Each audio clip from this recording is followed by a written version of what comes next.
But back to the Super Eagles.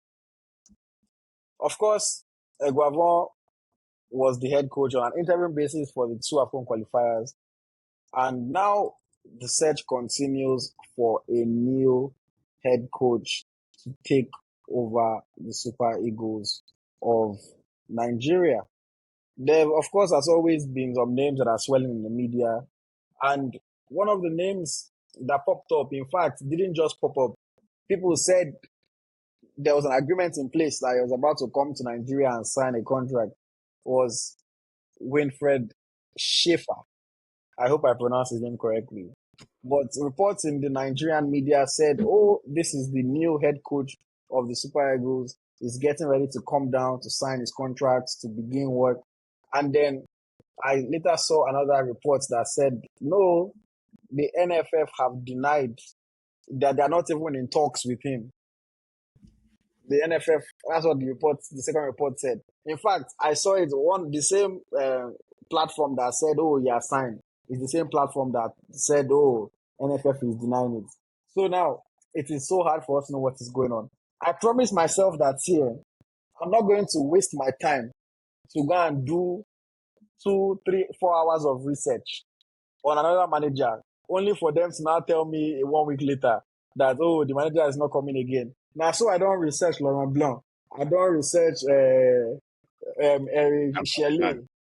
I've researched Renard. I've researched everybody, only for them not to hire any of them. It's like that I don't have to do research that they gave me.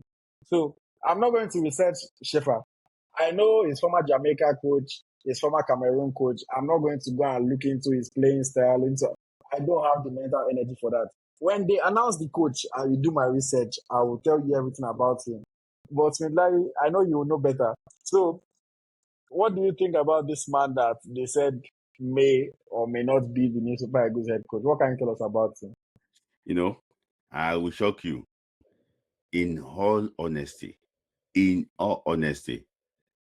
out of the names that I've been mentioning since February, this is the best man for the job. But the problem is this: he's 74 years old. That is it.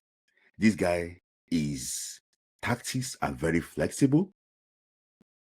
He's a guy that is not scared to ring changes. He's a guy that is not a journeyman. He spent an average of like 2.5 years everywhere has been to. It takes time to build his team. As he's building his team, he gets results.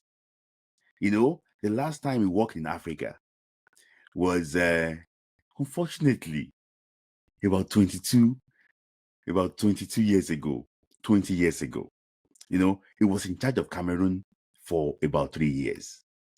And, you know, the only thing that can help this man is that if he's there and maybe there is a proper youth managers that are working with him, maybe just sit down and give them instruction, that would have worked. But for me, I think he's the best of the lot.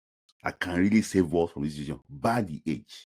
If I have the power to take 14 years out of that age, 74 minus that 14, and say 60, I think that man will be my candidate for the job. Let me just go. I've just mentioned a few times when he came to Africa. When he came to Africa, it was when Cameroon was dominating African football. When he came to Africa was when Cameroon just came to Lagos to beat us in the final of the AFCON on penalties in a controversial manner. He came to Africa.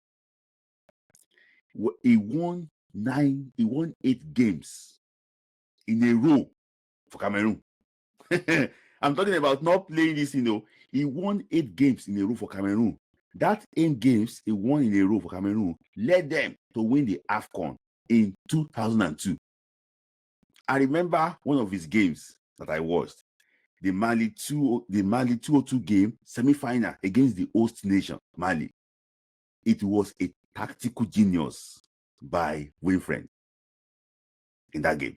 He outclassed Mali before beating Senegal in the final on penalties. See, this man did not stop there. He led Cameroon to the final of the Confederations Cup in 2004. They beat Brazil, the current world champion. Along the way, they beat Colombia. They beat teams, and unfortunately, that Colombia game, that was I think it's a come from it, right? That was when Mark Vivenfo lost his life, and with that, I think that if not because of that incident, they would have looked for a way to even beat France in the final. France was the current European champion. To tell you, so it's a guy that knows how to get results. But what happened to him that he left Cameroon?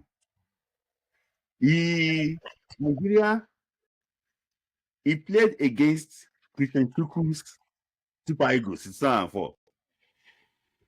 When they lost to Nigeria 2-1 in the quarterfinals.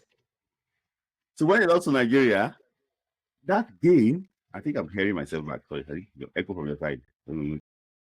So I'm wearing earphones, so I don't think there can be an echo. yeah. So I think when he lost Nigeria,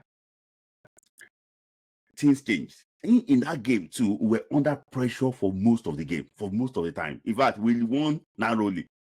So when they lost that game, I think that was when, and the players they had for 3 or 4 years, they were getting old. They start, the results started to go down. So from there, they went to the World Cup qualifier. They lost in Egypt. They drew in Sudan. So when they drew in Sudan, and they went to go and play Germany in a friendly game, they lost 3-0 in that game. That was the end of his tenure because of that World Cup qualifier. Cameroon did not want to risk it for not qualifying for Germany 2006. So they sacked him, but what happened again? They still didn't qualify. So that was how he ended his role. When he went to Jamaica, their longest unbeaten run in Jamaica, winning about 6 games, is through this man. When he went to Thailand, yeah, they were on this 5-match winning streak. No, they won 5 in 6 games. Though with the limited talent in Thailand too, he's a guy that can get something out of nothing. But this man is old. He's very experienced. He started his coaching career in 1982. Eguavon I've never even made his debut for Nigeria when this man started his coaching career with Borussia Mönchengladbach. So he's an old school man. He has seen everything. He's a UEFA Pro license holder. I know that he's a guy will not want problem. He's just one guy that wants to come and enjoy himself in Nigeria. Maybe marry a Nigerian wife, but I'm not sure. But he's a guy I would have given the job if the guy is 60 years old. Okay. Very. Layi has taken us on a history lesson about Winfried Schäfer. But again, I don't know. I want to wait till I hear something official. And even nowadays with NFL, even after you hear something official, you cannot still be 100% sure. But I like the fact that you have hope in him. I like the fact that you believe that he'll be a good man for the job. His age, I don't know. You want to believe that 74 is too old, but of course we see some managers that are still going at that age. Somebody said Roy Hodgson is 77. The only thing I would say to that is that Roy Hodgson is not coaching Nigeria. If you are coaching Nigeria with all the pressure, with all the NFF, with all the owing salary, with all the added things that come with being the coach of Nigeria, it's not easy. Made a no go give a heart attack. So I don't know if he's necessarily going to be able to handle job for us. And then even if he comes in, for how long will he be able to, take over and coach Nigeria? Is it just somebody that we want to come in to coach us to the World Cup or try to qualify us to the World Cup and then we look for somebody else? Because, maybe he has plans of coaching till 90, but I don't know. So that's kind of how I look at it. It's going to be interesting to see if he even gets the job or not. If at all he wants to get a job, I hope NFF is German too.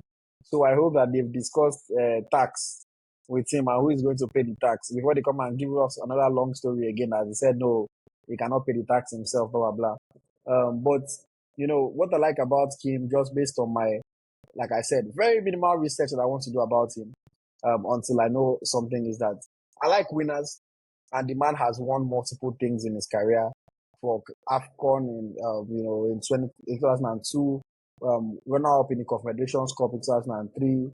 He won with Al Ahly in UAE. He won with Al Ain in UAE. He won Caribbean Cup with Jamaica, even though Caribbean Cup is not a big deal. So he has won some things in his life, and even when I was a player, he also won the UEFA Cup and the Bundesliga.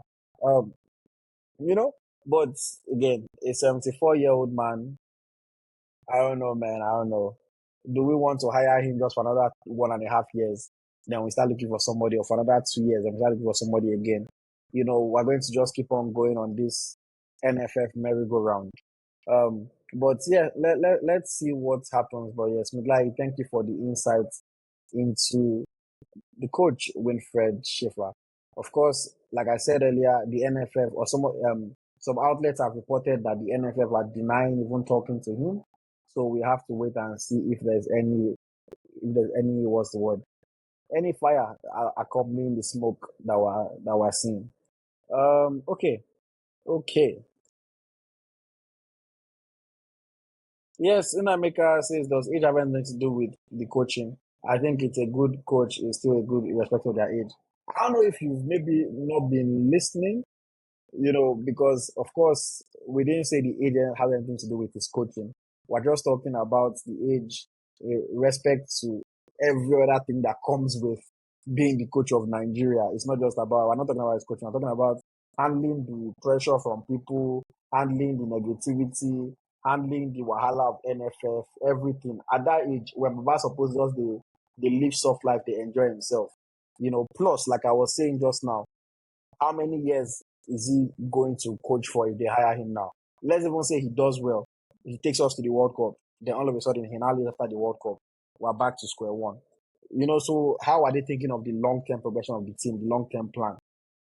Those are the things that his age plays a factor in. It's different if you're hiring an older coach just to help you escape relegation or something quick, versus building on a team that you want to continue to compete for the next 5, 6, 7, 8 years.